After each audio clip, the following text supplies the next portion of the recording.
Welcome to the International Schools Podcast, where we discuss all aspects of technology and life in international schools, with new episodes live every 2 weeks. This podcast is sponsored by AppsEvents. We're a Google for Education partner and active since the launch of Google Apps for Education in 2006. We're a team of former educators and all experts in helping schools integrate Google into their schools and their classrooms. All training is customized for each school, and we make sure it has a lasting impact. Literally thousands of educators worldwide have earned their Google Educator Certification with us with our certification boot camps, and these take place every month and get your staff certified quickly. We also host Google Summits, which are fun 2-day conference-style events with concurrent sessions and keynotes delivered by experienced Google trainers, teaching on a broad range of topics using G Suite both in the classroom and in the school. Check it out over at appsevents.com, and we can bring any of these events to your school, which is an amazing way to build a Google community amongst your staff to support each other, plus to increase the profile of yourself and your school. The podcast is also brought to you by ACER for Education. People ask us what Chromebooks we recommend for schools, and after trying them all, quite literally, we always recommend ACER. We've been to ACER headquarters in Taiwan to be part of product discussions, and they're genuinely the best thought out, most cost effective, and most importantly durable devices out there. They're always innovating, including the first tablet running Chrome and the first convertible touchscreen Chromebook. The latest version of this is a Spin 11, which has a stylus and 2 cameras, and we highly recommend it for schools. They of course have a full range of Windows laptops, and for esports fans, their Predator range is second to none. If you'd like more information, please just leave your email over at gg.gg/ACER Education. That's gg.gg/ACER Education, and we'll get right back to you. And now, on to the interview. Hello and welcome to the International Schools Podcast. I'm Dan Taylor. I'm recording the podcast here from my office in Prague. It's a sweltering 35 degrees. It's going to get up to 37 today, which to some of you isn't very much, but here it's quite a lot. And there's a rugby game I'm involved in organising tonight, so it's going to be pretty crazy. But I'm delighted to be talking to someone from Hong Kong, Tim Evans. I've known Tim for a while. He's presented at a few events I've been at. He's an edTech coordinator of an international school in Hong Kong. So welcome, Tim. Hi, Dan. How are you? Thank you very much. Yeah, good. What's the weather like in Hong Kong right now? It's probably humid, I imagine. Yeah, it is. Yeah, it is. About the same temperature as you guys, but you know yourself over here it's humid. So we're just getting to the hottest time of year, so July and August, where the humidity is pretty much unbearable. Yeah, it is. Well, we'll get into Hong Kong in a minute. Hong Kong, I actually love Hong Kong. It's one of my favorite countries and cities, I guess. Both. It's kind of both of them together in the world. First of all, Tim, I want to get a bit into your background. It's always good to learn about something. So, let's start from university. Did you get straight into education at university?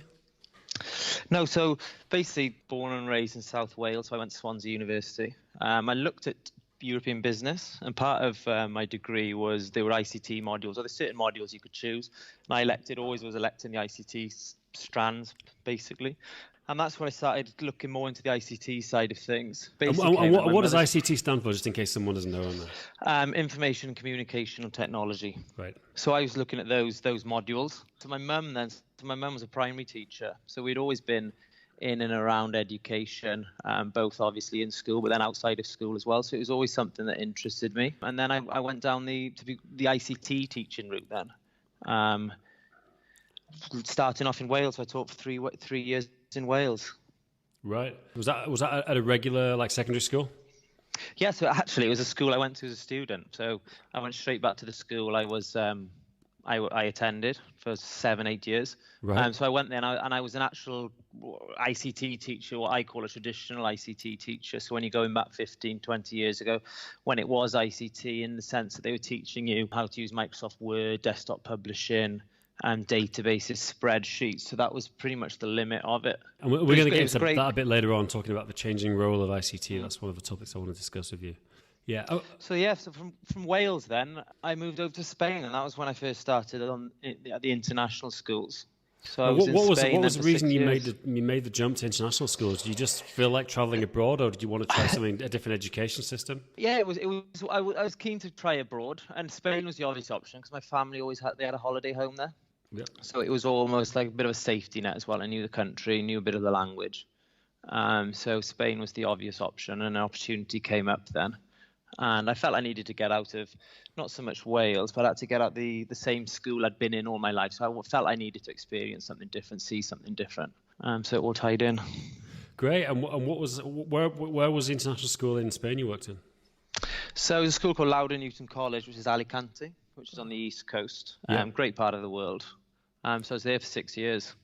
And what was your role there? Were you ICT teacher, or because I think because you've transitioned more into being like an EdTech coordinator now? Where did that transition happen?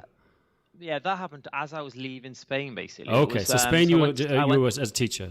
Yeah, so we were NYP IB school there, so I was more on the digital design side of things, but then we had to cover the Spanish curriculum, which is very traditional in ICT content, and then we just tied it into the NYP framework itself. And then as I was leaving, there was this kind of shift into the idea of technology being integrated into different subjects. So I did that for a year, as well as teaching that. Then I decided, as well, my wife's Spanish, so I met my wife there, and we thought of making a move then, and then an EdTech coordinator role came up here in Hong Kong, and that was something we jumped at. So in terms of Spain, because I've heard people say the salaries are not as good in Spain as in often in major. No, it's not. Is that the case? Yeah, that is definitely the case. But it's one of those. It's such a great place to live. Quality of life there does help a great deal. But it's just, I feel like when you're at a certain stage in your career, which I was then, and I am still in a sense at the beginning of my career in education, you do feel that it's a little bit too comfortable in the sense that you could find a school there and you could be there for 30 years. Yeah, I'm sure there's a lot of people like that who just stay in Spain because it's just pretty chilled. They do then. So I just felt I wanted to challenge myself, learn a bit more, see a bit more of the world. And my wife was on the same mindset, so we looked to make a move. And did you get hired as a teaching couple? Like you both got hired at the same school? Well, we didn't. My wife's actually a Spanish teacher, so she didn't actually get a position at the very beginning because there wasn't the need for too many Spanish teachers, as you can imagine, in Hong Kong. But within 2 or 3 months, a role came up. Then there was a demand for more Spanish, so she actually was teaching in the same school as myself then. So it was a couple of months she wasn't, but she is now. Fantastic. So let's talk a bit about Hong Kong before we get into your role and talking about IC. So whereabouts? You're in Kowloon, aren't you, in Hong Kong, which is the mainland kind of peninsula part of Hong Kong? Yeah, that's correct. Yeah, a school called Stamford American School, a new school. We're only open to we just completed our second academic year, and brand new school, and open in Kowloon. Yeah, I need to come and have a look when I'm across in October. We should come and check it out. I've never been there yet. Definite. Now, what's it like? Let's get into a bit of what it's like to live in Hong Kong. There's obviously people looking at it as a place to live and work as a teacher or other roles. I guess the first thing is that the cost of living is quite high. But, you get paid more, but it is an expensive city to live in. It is. I mean, the rent is one of the most tell me, places in the world. Tell everyone, what's a typical rent in Kowloon for like you've got a 2-bedroom flat? So you'll be looking at, in euros, you'll be looking at between 15,000 and 30,000. Hong Kong dollars, sorry. So in euros, then it's 1,500 to 3,000 euros a month. Yeah. But it's funny with Hong Kong because some things are really cheap. So if you do want to go out and eat some places, you can find some really cheap places. Places are almost cheaper than Europe. So it's your rent, your accommodation is by far the most expensive thing. Everything else you can get by as you would in a European country. Yeah, the public transport's pretty good as well, isn't it? The metro I've taken quite a few times and it's really efficient. Everything's so connected. So I've actually got some family coming out, and being that, again, rent's so expensive, we haven't got any spare bedrooms here. So they were asking me where's the best place to be located hotel-wise. And I said anywhere, really, because it's so well connected. You're within 500 meters of an MTR, pretty much anywhere along Hong Kong Island and up through the middle of Kowloon. So wherever, basically, and even the buses, once you get the confidence to try the buses, and they have these little green mini buses that bomb around, once you get on them as well, it's even more connected. Definitely. And what how do you find, in terms of a social life there, do you find, is it like a lot of is there like an international school educator kind of scene, or do people kind of hang out? Is it one of these cities where people kind of hang out with people from their own school quite a lot? We started off like that, obviously, when we all came over, but then you grow your social groups in any international scene, basically. It's very expat Hong Kong in the way that a lot of the locals keep themselves to themselves, and they have different social habits, basically, than what maybe the Westerns would. So is it a bit less integrated in that sense? It's more that expats tend to hang out together more? It is definitely like that, yeah. You mentioned rugby earlier, so I play rugby over here. So I joined a rugby club, and all of a sudden, then you just got a massive social group there. You know yourself, you just join a club, and you've got a load of guys there. Great thing then is they've normally got girlfriends and wives, so then you can connect with your partners and what have you. And we socialise a lot with them. Yeah, that's one thing I was talking about. I mean, Declan from Swiss German School and Jacques and all these guys I know in Hong Kong. It seems like the thing I like about Hong Kong is, I guess it's a bit like here in Prague, but a lot of us, socializing is all around sport. A lot of people play sport, and there's just teams of every level, kind of whatever you play. You know, it seems pretty good for that. It's a common interest as well, isn't it? I mean, there's loads of guys in our club who never, and I'm sure you've seen them before. They never put boots on and they never play and everything, but they're the heart and soul of the club. Yeah. So it's almost like the rugby's an excuse. They say rugby spoils a good social event, the game itself. Yeah, and the other thing is about Hong Kong, which I find interesting, is they've got a lot of these very, I guess they originated in the British colonial times, but you have a lot of these sort of, they're social and sports clubs like Hong Kong Football Club, Hong Kong Cricket Club, which a lot of people join. Have you got involved in any of those, any of that kind of thing? So I didn't we looked at Hong Kong Football Club, but just because location, we're based in Kowloon, so I actually joined up with Kowloon Rugby Club themselves. But you go onto the island, yeah, you're right. Then they've got it's very traditional British. Then you go to Hong Kong Football Club, it looks like you go in, you can see when it was built and how it was. It's very much influenced by the British. Yeah. And the cricket club's the same and everything. Yeah, but and they tend to have, what's interesting about those things, they have every kind. I know they have football teams, rugby teams, squash, tennis, biking, everything, you know? I mean, it's called Hong Kong Football Club, but I think I had to guess, must have 10, 20 different sports. Yeah. We went there with Declan last time, and it was a really good, it was just like, it was cool. They got a bar restaurant right by the main pitch. It was like a really nice place, you know? I think it's expensive to join, I guess. It is, yeah. I mean, they've got we've got kids in school at 6, 7, and I see them in their soccer jerseys or something. So it's a big family thing there as well. Yeah, it's a huge family thing. So what else? I mean, in terms of what do you do in Hong Kong on the weekend? Do people just tend to, I mean, I guess obviously it changes now. You're like me, you've got a young family now, so things change. But especially for people who are single, there's a huge social life there, which is really, really cool. It's very active. It is. It's a busy city, and one of the things that actually drew us to Hong Kong, mind you, was its actual location, because it's got one of the biggest airports, busiest airports in Asia. So you're connected everywhere. So I mean, sometimes when we have a long weekend, we'll pop down to the Philippines. You can pop to Bangkok, Taiwan, Vietnam's a couple hours away. So that's one of the main reasons we chose Hong Kong over other cities. I've noticed that in Hong Kong, people they think not it's just a standard thing. Oh, it's a weekend. We'll go to Bangkok. It's like a regular thing in Hong Kong, isn't it? Well, we're a couple of hours, not even a couple of hours from Hanoi. So we popped to Hanoi, and we joke if you have a good busy weekend in Hong Kong, you'll spend the same amount of money in Hanoi, including a flight and hotel. Yeah. Well, that's like living in England and you take EasyJet to somewhere in Eastern Europe or whatever. Exactly that. Yeah, and they have their low cost airlines here as well, just like you would have your EasyJet, your Ryanair, and I like the part of Hong Kong I like to go out is the mid levels. I haven't been there for a couple of years, but I really like so many good bars and restaurants up there. It's kind of people don't know there's this crazy escalator which goes a lot of people they work on Central, which is down the bottom, and they live in the mid levels, which is the hill. And there's this huge. Obviously Tim, for anyone who hasn't been there. This huge escalator, it comes all the way down in the morning, and then everyone commutes down on it, and it changes direction and goes up in the evening, and everyone goes back. And kind of the rent's more expensive depending on how far from the escalator you are, because it stops at every street. It's a really crazy thing to see. It's quite comic when I first heard that. I thought it's basically everybody's coming down off the hill to basically central area to work. And then, like you said, then it gets to a certain, I'm not too sure, I think it's 5 p.m. or something, they switch it. Yeah. So it goes back up then. But again, it's all really connected. They do really think, because it's quite a modern city in the way that a lot of things have been developed recently. They do think of people, and because of the heat and the humidity and everything, that's why I think everything's so well connected. You know, a funny thing about Hong Kong is I've been to Hong Kong a lot. I mean, the first time I went there was when I was a student, but it was still British actually. But I've been a lot. You know, most countries in Asia, if you're a foreigner, European foreigner, people will notice you a bit. You might, some people will even stare at you. I've never had one person in Hong Kong even acknowledge me or even look like. There's just so many foreigners there that you're not even like, people wouldn't even register that you're a foreigner, you know. And I think it's because of the history as well. There's always been British people here for X amount of years. So I think that generation, the generations now are used to it and everything. But it's a real cosmopolitan city, as in you could easily go out and have a Western night out, Western food, etc. Or you can go to TST, and there's almost places you'd call Little India. So you've got your little Chinese, Indian restaurants, So there's all that. That's again, which we love about Hong Kong, is that if you want a steak and fries, you can have a steak and chips. Or if you do want some dim sum, or you want a curry, you want a pizza, you basically get everything here.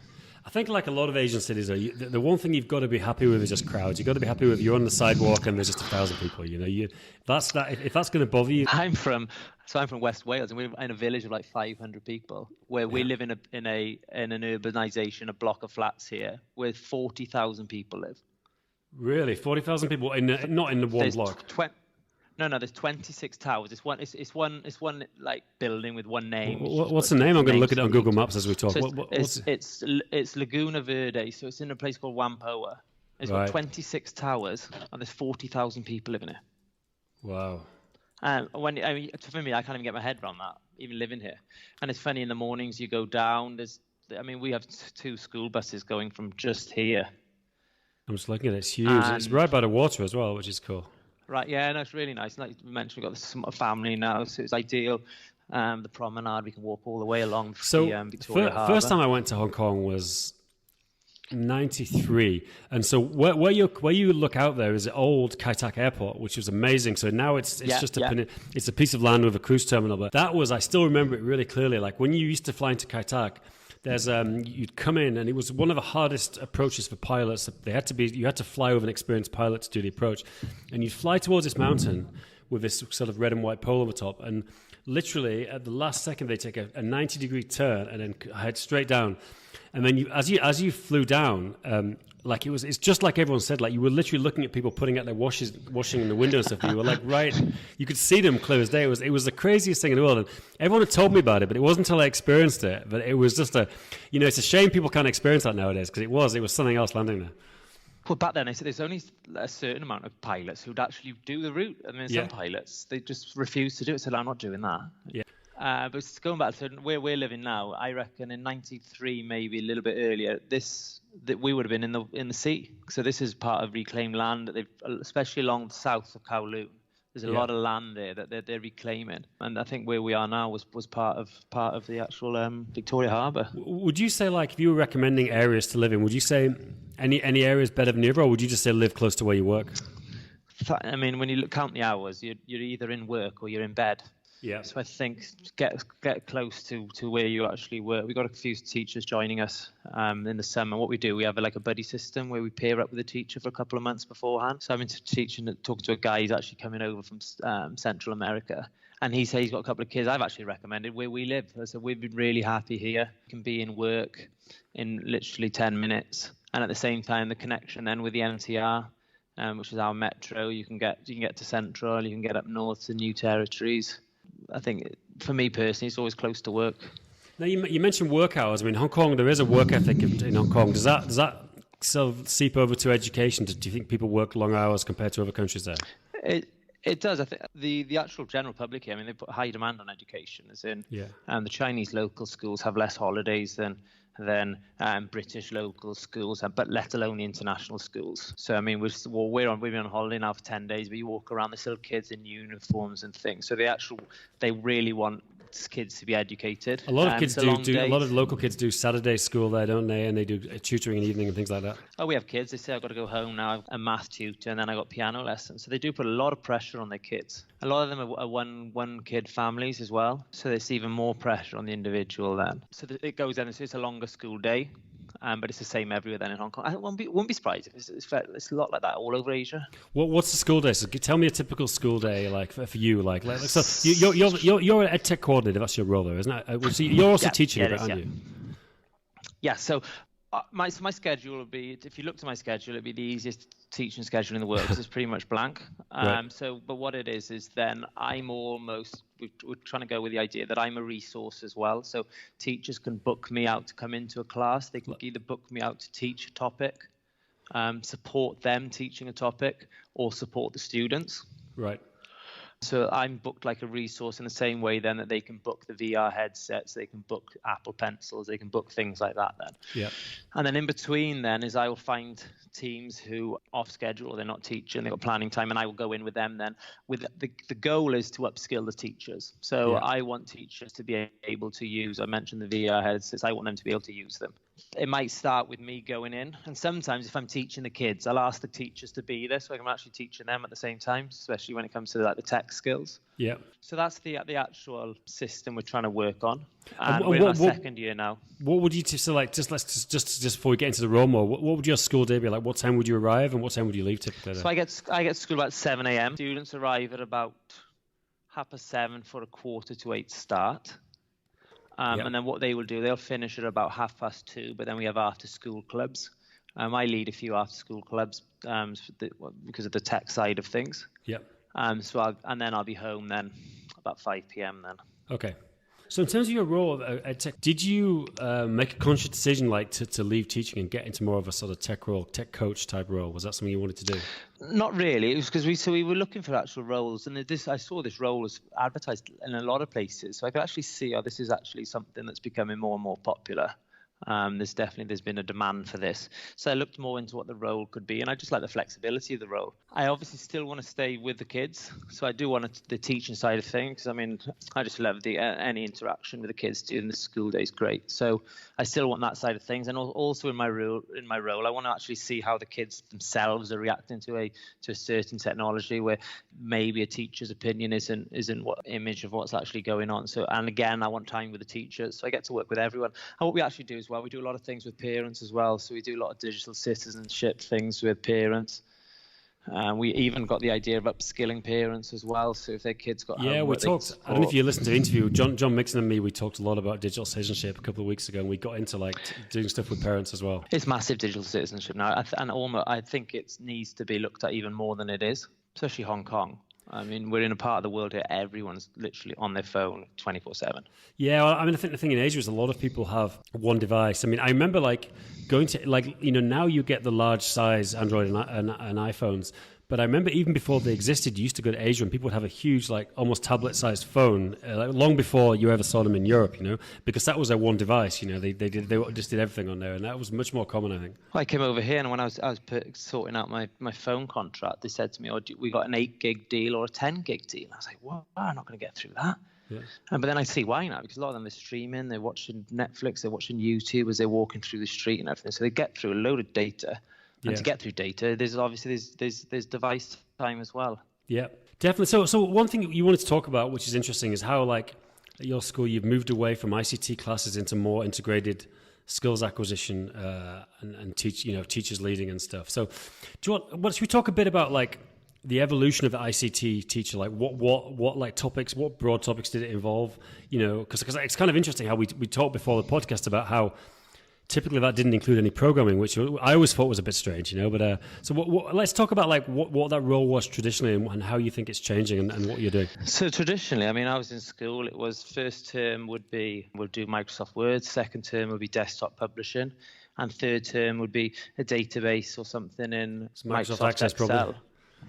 Yeah, that's it then. Yeah, and that's what it was.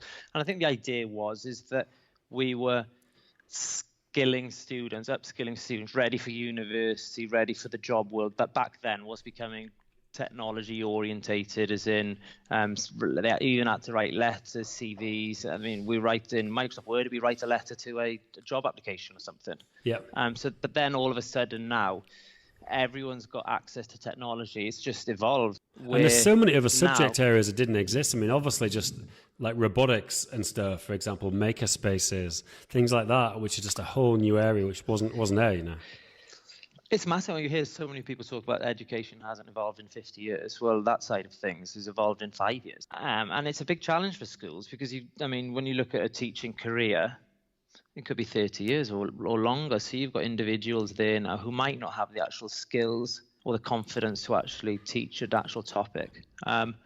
But what we're doing with technology now is if we wouldn't look to teach a student how to use Keynote in a Keynote lesson, we would maybe try and integrate it into another subject. So if they're studying geography or something and they're looking at planets, well, how can they present their knowledge? How can they present a concept or something? Could be through a keynote. So what we'll do is we'll try and get the teacher upskilled on keynote. If not, I will come in and support them. But that's where they will learn to use a PowerPoint or a presentation tool. And what broad, like, what broad sort of areas of technology do you work with? Obviously, you've got the keynote, your desktop software for Apple, like whatever areas. I presume you've got Google and some other stuff.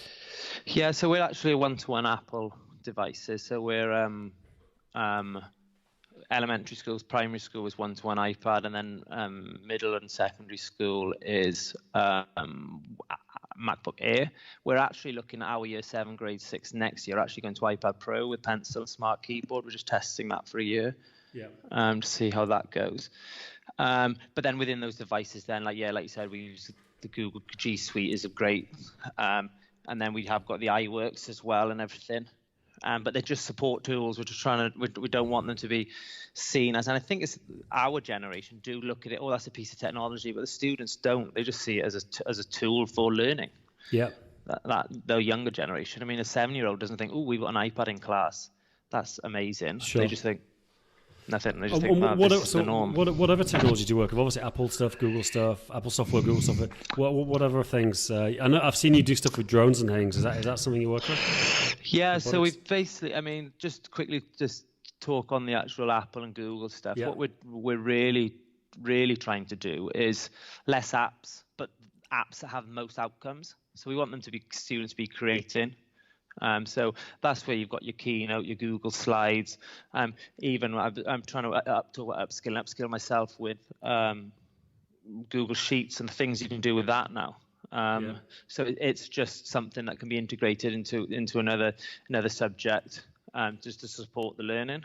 Yeah, because these are all tools you can create with. I mean, the problem with the world of apps is kids can get sucked into being consumers of content as opposed to creators of content very easily, and you've got to kind of break that cycle a little bit. Yeah, completely. So we've got to put a ecosystem in where they can actually do that. So we try and upskill them so they got the skills to do that. But I'm a big fan of creativity. We see students, it sparks their curiosity. They're actually thinking outside the box. It builds their confidence, and then which they can these are skills then that they put into other areas of the school then. Yep. Yeah, cool. So that's interesting. Whatever areas would your stuff, is it mainly revolving around Google and the Apple tools? Is that? Yeah, they're the two.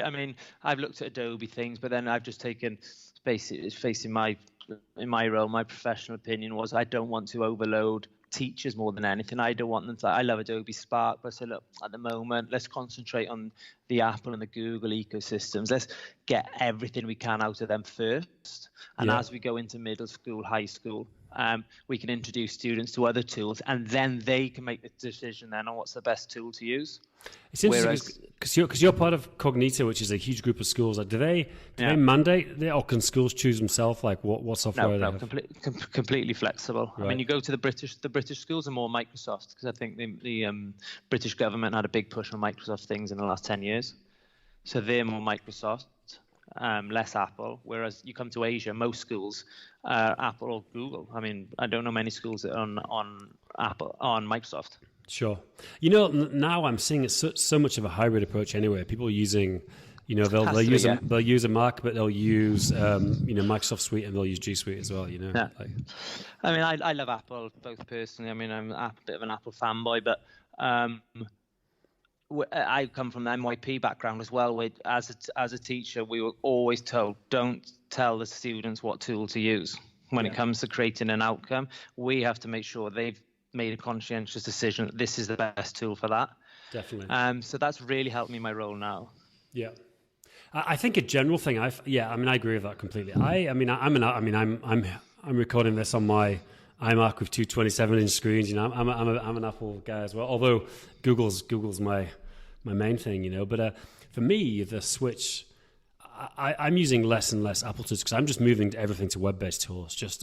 Partly because I got so into the Google ecosystem, and then there's so many good web tools now which are like I mean, okay, like, if you need Photoshop or you need Final Cut, then you need desktop software. But for most of what I do, I can get by with a web tool, So what I like about Apple is the actual hardware. It's so easy to use. It looks so good. It's so comfortable. But then you can see now, like even Google G Suite now, with each update, a lot of it is aimed at an Apple device. So we can comfortably use G Suite on an iPad. You won't even know. We've just rolled out in the last 6 months Apple Schoolwork, which is basically Apple's Google Classroom. And Apple they've almost, I get the impression, they left Google do everything on their own for a couple of years with Google Classroom, Google Drive and everything. And then they've decided, right, there's definite a market here. And they've come in now in the last couple of years with their tools. Everything's Apple at the moment is towards education. Yeah. Keynote just today put a new update out, and it's definitely aimed at education. They've had global events, Everyone Create, which is definitely aimed at education again. The one thing we mentioned again at the beginning is about, for me, I always found it a bit strange that like teaching coding wasn't part of the ICT teacher thing. Like what, especially, I mean, maybe it is becoming more now because you've got tools like Blockly from Google and a bunch of very simple kind of, UI-based tools to teach coding. Like, have you ever been involved in teaching coding, and do you think that's changing in your kind of role? It's definitely changing. My background, I've got no coding background at all. It was all stuff that's been self-taught. There's nothing that I've actually done officially during my time in school or in university. But I just think it's just evolved so much because there's tools now out there. I love Scratch. Scratch is amazing. Yeah, Scratch is great. You got your Tinker, your Hopscotch, and then you go into your robotics side of things with your Blockly, with your Dash and Dots, your Lego, even Minecraft, things like that now, Microbit, all these things now block coding, which is basically the introduction. So I mentioned Microbit. Now Microbit, you can toggle between block coding, or if you just click a button, you can actually see the language code. I think it's Java, I think they use. So you can actually see, again, the students, and it's great for differentiation. So you have an 8-year-old who's flying through block-based. You can easily just pull them to one side and say, right, let's have a look at the coding language. Curiosity then will hopefully get them learning that. And so almost as an educator, I think the mindset's changing, and it's a bigger challenge than you think. But I've spoke to teachers who don't feel comfortable using a tool. I don't expect them to be comfortable. I mean, I mentioned I haven't done any coding. So I say to a teacher, that's fine. I mean, we've got a big ethos of learn the tool with the student. There's a new tool come out. Right, let's sit down with the students and let's learn this. And a great way to put it to teachers is like just what you said. Like a lot of these tools, they have a great interface where you'll kind of drag and drop and link kind of literally blocks of things together like a jigsaw to make. And it's a really good way to understand at a high level what the program is doing. And then, like you say, you can toggle and look at, there might be JavaScript or Python or PHP or something behind it. And the teacher probably worries, well, I don't understand Python, so but they should think they don't need to. They can understand how to put it together, and then the kids that are really advanced at programming say, "Look, hey, by the way, here's the code. Look at it. You can edit the code, and you can get into that, But I think the teachers, they don't have to know that, but because they're not going to be able to help the most advanced students, but at least they'll be able to get most of the class going on it. Exactly that. I mean, especially when you go into primary school and lower parts of secondary school. I mean, we don't expect teachers teaching a year 4 students to be masters of Python. Far from it, do you mean? But they've got to have that mindset of we're willing to explore that. We want students to take risks. So I think as teachers, we need to be role models now. And we need to say, look, and I've said it before to kids, look, we've just got these VR headsets. Just had literally a couple of hours playing around with them, but I think it'll be fun if we explore them together. So the first 20 minutes, we're just going to explore them, and the kids do it for you. Yeah. I mean, I'm learning stuff off students all the time, and I acknowledge that. Then, I mean, I think you don't want to hide behind that. I mean, I thank them. Do you know what I mean? And they're part of the learning process, and it makes it fun as well. I love that idea of exploring, and the actual kids themselves come up with an idea. Definitely. Cool. So just I guess to finish off, I mean, you've done a few certifications. I think the main one, Apple Distinguished Educator. How did you find that program? It's something I've looked at doing, and like everything, just been too busy to get around to applying. Like, do you recommend it? Is it? It's kind of a strange one in that. Like, can you explain how it works, how the whole selection process works and everything? Yeah, sure. So it's basically you need to put together a 2-minute video highlighting, showcasing how you use technology. Obviously, there's a push towards Apple being in, obviously. But then, I mean, I mentioned stuff that I do on Google in my video. But you need to highlight in 2 minutes and put it together, edit it, all singing, all dancing. And when I first did it, I struggled to think, 2 minutes is actually a long time when you actually count count it down into sections, what have you. But it's the opposite then. You actually the actual 2 minutes, we have 2 minutes of quality, so you're actually cutting things out. So you send that off. So this academic year, you send that off in January, and they let you know about April. So they do it every couple of years. Yeah. It's a tough one because we had 5 or 6 teachers in our school apply, who for me they're amazing teachers, absolutely amazing. The stuff they do in the classroom. And then I almost felt a bit of guilt. Do you mean that I got awarded it? But a lot of it was. It's a team effort. I come up with some ideas that we can, but it's without the students and without the teachers actually. But they don't get the certification. They don't get the That's it. And I did feel a bit guilty. But is it like Google? Is it like the Google Innovator? Like if you keep applying, people generally get accepted eventually. Is that how it works? Yeah, very much so. I think it is more like the Google Innovator. So we're quite proud in our school now. Every teacher is an Apple Teacher qualified. So because we're on iPad, it was. I don't want to use the term non-negotiable because it comes over a bit negative, but we want a teacher saying, look, we're using these devices now, so we believe that to get the best up devices, we need to have these certificates. Next academic year, we're looking at the Google Level 1. Google Level 1 for me, if I had to recommend one for a person to do, it would be Google Level 1. Yeah, Google Certified Educator Level 1. And just a quick plug, AppsEvents run boot camps all over the world, and we can come to your school to do it if you need help. So get in touch. Done, brilliant. No, it's a great one. And it is a challenge. I put my hand up. I failed it the first time I did it. Yeah. And it's my role. And basically, it was one of them that you had to. But it's not expensive to take again. That's a good thing about it. No, how much is it now, James? Dan, was it 12? I think it's $10 now. $10, yeah. I said James then because I was talking. James with us in Asia has been great. So he's been running all the apps events here with us. So I need to speak to him actually. Yeah, definitely. It's great. The Apple Teacher is a pretty simple one as well. I know Microsoft have got one as well. I think, I always tell teachers, look, you should be doing this just for your own resume, just to have these things, because it's something that's easy to do, and it jumps out on your resume or CV when the school looks at it. You've got all these. It just shows you've got that growth mindset, that you're willing to do things. I've heard people actually talk down about these certificates and what's the actual point of doing them. I think it just shows as an individual you're willing to push boundaries, you're willing to challenge yourself. I did the ADE now, the Apple one, and it hasn't made any difference to what I'm actually doing in the classroom. Yeah. But what it does do, and I think a lot of these do, is the community side of things. Then all of a sudden, then you can connect with people. You're on the same page.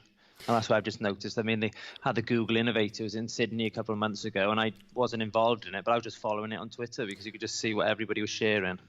It's interesting. I've done a bunch of certifications over the years, but the only one that has really changed the course of my career was doing the Google Certified Trainer. Which you've got the Educator 1 and 2, and then you can do the whole trainer program. And I did that. I was the first trainer in mainland Europe. I did it 2011, 10, I don't remember. But that was what led me to start AppsEvents and start working with schools, and start training. I'm like, wow, these tools are amazing, and that's what got me started. If I can ask you a question, if you don't mind. Yeah, of course. So you do Google Level 1 and Google Level 2, and then you apply to do that, and what is the course, and what do you actually have to do? Well, yeah, you have to do Educator Level 1 and 2, and then you record a video, and you take an online test, basically. Take an online. And that's completely different to the Innovator, is it? Yeah, exactly. It's separate from the Innovator. The Innovator is you attend a 3-day event, 2 to 3 day event. And really the Innovator, very similar to Apple Distinguished Educator. You record a video. If you're accepted and you do an application, then you go and you attend this event. And it's very much like AppsEvents were involved with some trainers and helping out with the Innovator Academies. Very much like using all the Google tools together, using a lot of different stuff. And then you have a project. You make a project afterwards.